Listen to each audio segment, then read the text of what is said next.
Thanks, Dr. Himanshu, for giving an opportunity to speak on this important topic. This being the last presentation of this conference, I'll try and hold on to the attention of my listeners.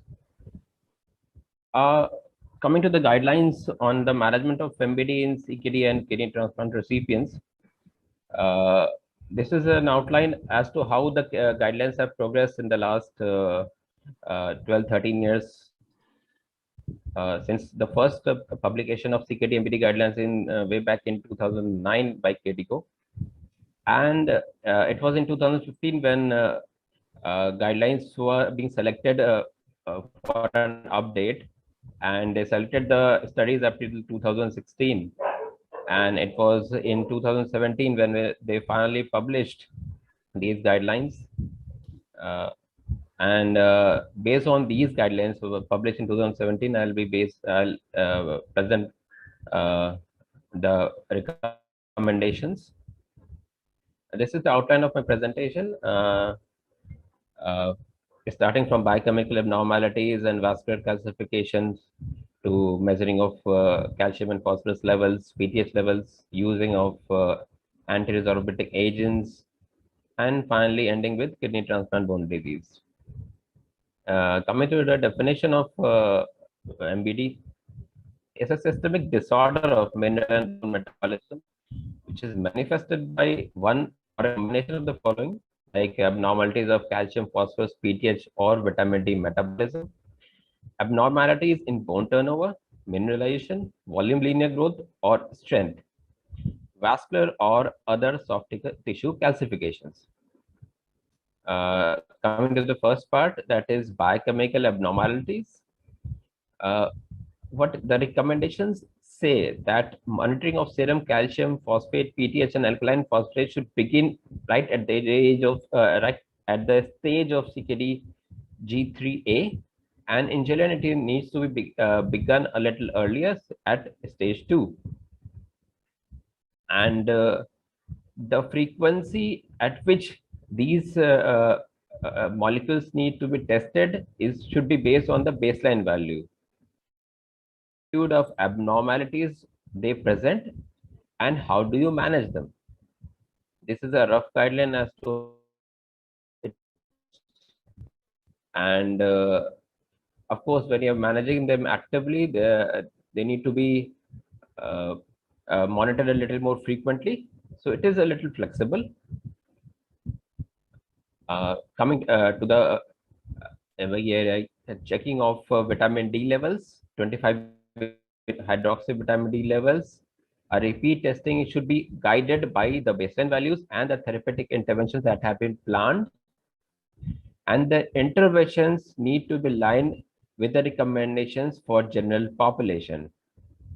And again, and this will also be reiterated in the coming slides, that the trend is very important. What kind of trends do they show? And based on that particular trend, you're going to monitor them.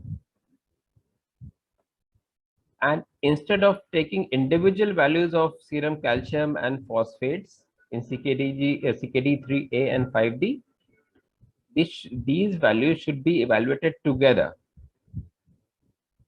to decide further management.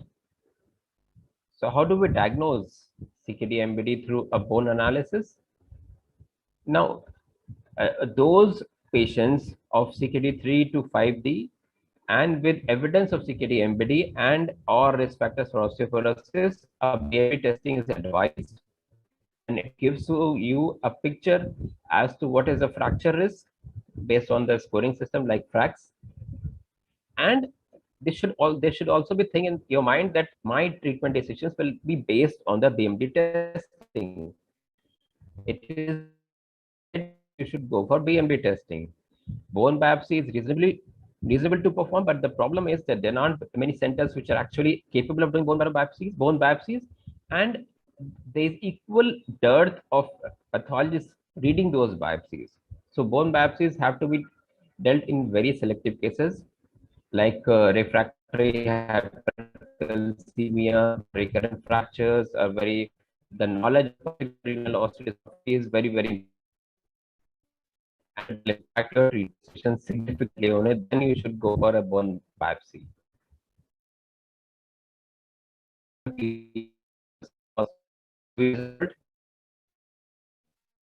Markedly do have a predictive value in terms of defining the bone turnover. That is stage 3 of marker collagen synthesis and breakdown, because we don't have enough data to support it or disregard it. So better not do it routinely.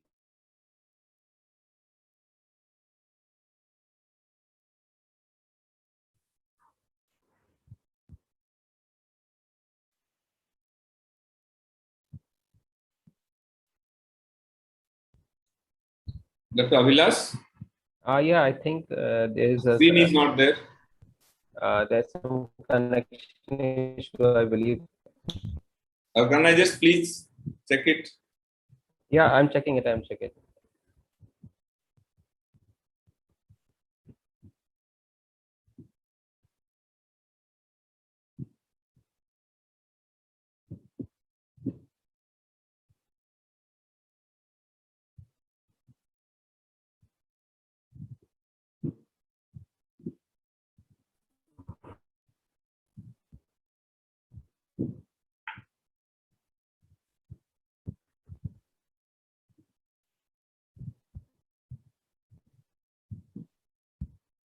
Is my screen visible? No. It's not visible. Not yet.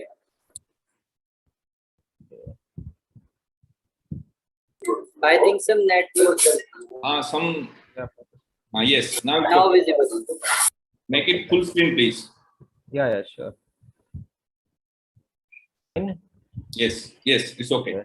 So in infants, again between stage 2 to stage 5D, the lens have to be measured quarterly. And in children, of course, the linear growth can be measured a little less frequently, like annually. When it comes to diagnosis of vascular calcification, simple lateral abdominal radiograph will suffice in most cases. And echocardiogram will help you to define the absence and presence of calcifications. Valvular to be precise, and this will help you to categorize and define the cardiovascular risk in particular patients.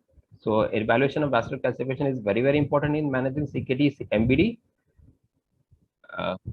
Targeting high phosphate and maintaining serum calcium values.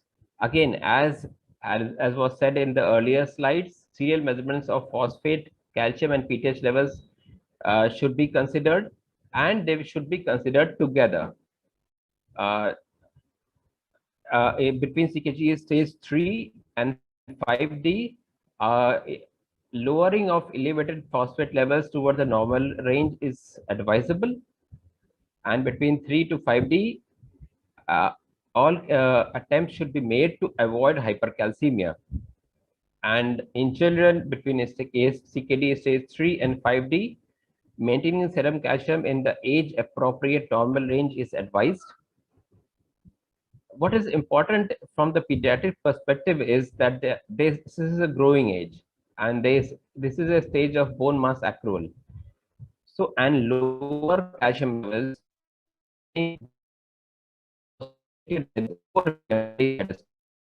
and have been seen to predict future practices. So all attempts made to answer and to maintain the serum calcium levels of the pediatric population in age appropriate normal range. In the CKD stage 3 to 5D, decisions about phosphate lowering treatment regimens should be based on a progressively or persistently elevated serum phosphate levels. And of course, it has been seen that the calcium-based binders have a little poorly as compared to the non-calcium-based phosphate binders. So, in emphasis on greater use of calcium, non-calcium-based phosphate binders should be made to restrict the rise in serum calcium levels by the use of calcium-based phosphate binders. this is just a small study showing the higher mortality in with the use of calcium-based phosphate binders. Again, when we talk of the pediatric perspective, the things are different. Since we are targeting to keep the calcium levels in the serum calcium levels in the pediatric population, the age appropriate normal range. So higher use of calcium-based phosphate binders is admissible and should be done. Coming to the phosphates, limiting dietary phosphate is very important in the management of hyperphosphatemia and should be the first step towards managing hyperphosphatemia.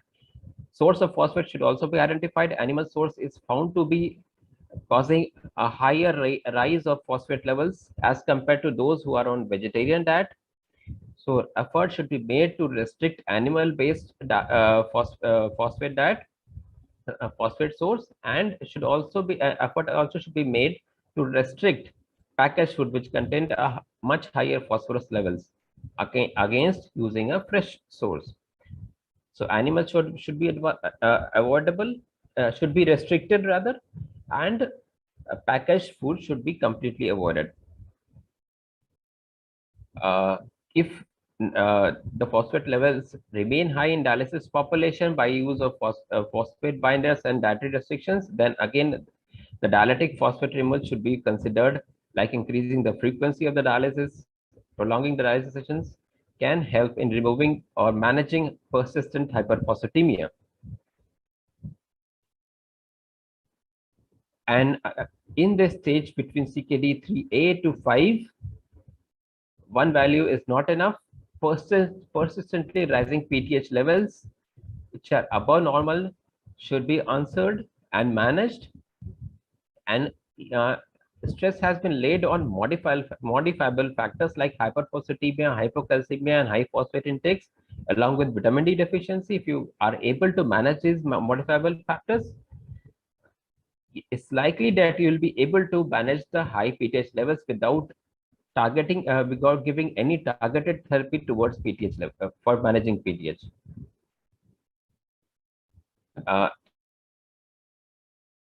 In stage 3 to 5, routine use of calcitriol and vitamin D analogs is not advised. They should only be used when there is severe and persistent hyperparathyroidism. In children, the use of calcitriol and vitamin D analogs can be considered to keep the serum calcium levels in the age appropriate normal range. We are not the things are still not very clear in terms of what should be the appropriate level of PTH, but the guidelines say that in CKD 5D, the level should be kept between 2 to 9 times the upper normal limit of the assay, and marked changes in either direction, less than 2 or more than 9, should warrant a specific therapy. Use of calcium mimetics, calcitriol and vitamin D analogs either separately, either individually or in combination can be they can be used in managing high PTH levels. Coming to the pediatric population, Cinac acid use is the experience with Cinac acid is very limited, and if at all, if it were to be used, make sure that you avoid hypocalcemia by all possible means. Coming to the bisphosphonates and osteoporotic medications, management of osteoporosis and those with high risk of fracture, the management should be based on the same lines as that of a general population. In cases of low BMD or with fragility fractures, treatment choices should take into account the magnitude and reversibility of the biochemical abnormalities and progression of CKD. In children and adolescents, since they have a higher requirement for growth, use of growth hormone is advisable and can be done. And before using growth hormone, you should make sure that the aspects of malnutrition and the specific biochemical abnormalities are taken care of. Coming to the transplant patients, initially in the first week, In the first few weeks, they should be measured weekly, the calcium and phosphate levels. And after that, the rate of progression of chronic kidney disease and their values in repeated measurements should guide you as to how frequently they should be measured. This is a rough guideline as to how frequently they can be measured. The frequency can be adjusted based on the values. Again, measuring of vitamin D levels and the subsequent management is based on the same lines as that of general population. BMD testing should be used to assess the fracture risk if you think that the results of BMD testing will alter your therapy. Things are a little clearer when it comes to managing transplant patients in the first 12 months with a GFR of more than 30 mils per minute. And use of vitamin D, calcitriol has been advised, along with the use of anti-resorptive agents as well. But after 12 months, things are a little unclear because we don't have sufficient data. Managing of CKD stage 4T to 5T, the lines, they are to be managed on the same lines as non-transplant CKD 4 and 5 stages.